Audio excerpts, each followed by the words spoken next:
Robbery gang ಅನ್ನ ಎಡೆಮುರಿ ಕಟ್ಟಿದ ಖಾಕಿ ಪಡೆ.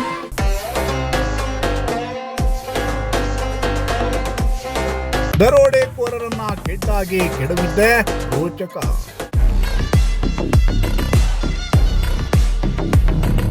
ಎಸ್, ತುಮಕೂರಿನ ಕುಣಿಗಲ್ ಸರ್ಕಲ್ ಬಳಿ ಇರೋ ಔಟರ್ ರಿಂಗ್ ರೋಡ್ ನಲ್ಲಿ ನಡೆದಿದ್ದ ರಾಬರಿ ಕೇಸ್ ಸಂಬಂಧ ಇಂದು 5 ದರೋಡೆಕೋರರನ್ನ ತುಮಕೂರು ಪೊಲೀಸರು ಕೆಟ್ಟಾಗಿ ಕೆಡವುವಲ್ಲಿ ಯಶಸ್ವಿಯಾಗಿದ್ದಾರೆ. ಈ ದರೋಡೆಕೋರರನ್ನ ಬಂಧಿಸಿದ್ದೇ ರೋಚಕವಾಗಿದೆ. ಔಟರ್ ರಿಂಗ್ ರೋಡ್ ನಲ್ಲಿ ನಡೆದ ರಾಬರಿ ಗ್ಯಾಂಗ್ ಸಂಬಂಧ ತಿಲಕ್ ಪಾರ್ಕ್ ಪೊಲೀಸರು ರಹಸ್ಯ ಕಾರ್ಯಾಚರಣೆಯನ್ನ ನಡೆಸಿ ಆರೋಪಿಗಳನ್ನ ಎಡೆಮುರಿ ಕಟ್ಟುವಲ್ಲಿ ಯಶಸ್ವಿಯಾಗಿದ್ದಾರೆ.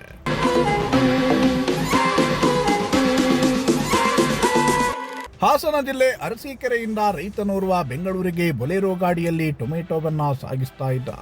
ಈ ವೇಳೆ ತುಮಕೂರಿನ ಔಟರ್ ರಿಂಗ್ ರೋಡ್ ನಲ್ಲಿ ಗಾಡಿಯನ್ನ ಸೈಡ್ಗೆ ಹಾಕಿ ಡ್ರೈವರ್ ಹಾಗೂ ಜೊತೆಗಿದ್ದವರು ಗಾಡಿಯಲ್ಲಿ ನಿದ್ದೆಗೆ ಜಾರಿದ್ರು. ಈ ವೇಳೆ ಬೈಕ್ ನಲ್ಲಿ ಬಂದ ರಾಬರಿ ಗ್ಯಾಂಗ್ ಡ್ರೈವರ್ ಗಿರೀಶ್ಗೆ ಚಾಕುವಿನಿಂದ ಚುಚ್ಚಿ ಅವರ ಬಳಿ ಇದ್ದ 17 ಗ್ರಾಂ ಚಿನ್ನದ ಸರ, ಮೊಬೈಲ್, ದುಡ್ಡನ್ನ ಎಗರಿಸಿ ಎಸ್ಕೇಪ್ ಆಗಿದ್ರು. ಅಲ್ಲದೆ ಬಂಡಿಮನೆ ಕಲ್ಯಾಣ ಮಂಟಪದ ಬಳಿ ವೆಡ್ಡಿಂಗ್ ಹಾಗೂ ಕಬ್ಬಿಣದ ವಸ್ತುಗಳನ್ನ ಕರೀಮರ ಗ್ಯಾಂಗ್ ಎಗರಿಸಿದ್ರು. ಈ 2 ಪ್ರಕರಣಗಳ ಸಂಬಂಧ ಜಯನಗರ ಪೊಲೀಸ್ ಠಾಣೆಯಲ್ಲಿ ಪ್ರಕರಣ ದಾಖಲಾಗಿದ್ದು, ರಾಬರಿ ಗ್ಯಾಂಗ್ ಅನ್ನ ಕೆಡ್ಡಾಗೆ ಬೀಳಿಸಲು ತಿಲಕ್ ಪಾರ್ಕ್ ಪೊಲೀಸರು ಬಲೆಯನ್ನ ಹೆಣೆದಿದ್ರು.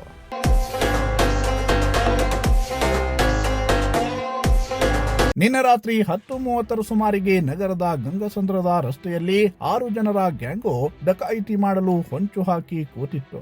ಈ ಬಗ್ಗೆ ತಿಲಕ್ ಪಾರ್ಕ್ ಪೊಲೀಸರಿಗೆ ಮಾಹಿತಿ ಸಿಕ್ಕಿದ್ದು ರಹಸ್ಯ ಕಾರ್ಯಾಚರಣೆ ನಡೆಸಲು ಮುಂದಾಗಿದ್ರು.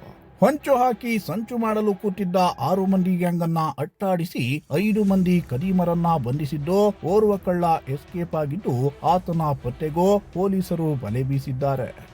ಇನ್ನು ಬಂಧನವಾಗಿರೋ 5ರಲ್ಲಿ 3 ಆರೋಪಿಗಳು ಮೊನ್ನೆ ರಾತ್ರಿ ನಡೆದ ರೋಡ್ ರಾಬರಿ ಪ್ರಕರಣದ ಆರೋಪಿಗಳಾಗಿದ್ದು, ಇನ್ನಿಬ್ಬರು ಬಂಡಿಮನೆ ಕಲ್ಯಾಣ ಮಂಟಪದ ಬಳಿ ನಡೆದ ಕಬ್ಬಿಣ ಮತ್ತು ವೆಲ್ಡಿಂಗ್ ವಸ್ತುಗಳ ಕಳ್ಳತನಕ್ಕೆ ಸಂಬಂಧಿಸಿದ ಆರೋಪಿಗಳು ಎಂದು ತಿಳಿದು ಬಂದಿದೆ.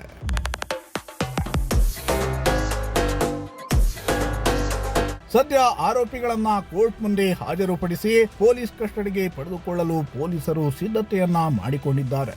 ಮತ್ತಷ್ಟು ವಿಚಾರಣೆಗೊಳಪಡಿಸಿ ಖತರ್ನಾಕ್ ಗ್ಯಾಂಗ್ ಇನ್ನೂ ಯಾವ ಪ್ರಕರಣದಲ್ಲಿ ಭಾಗಿಯಾಗಿದ್ದಾರೆ ಅನ್ನೋದನ್ನ ತಿಳಿಯಲು ಮುಂದಾಗಿದ್ದಾರೆ.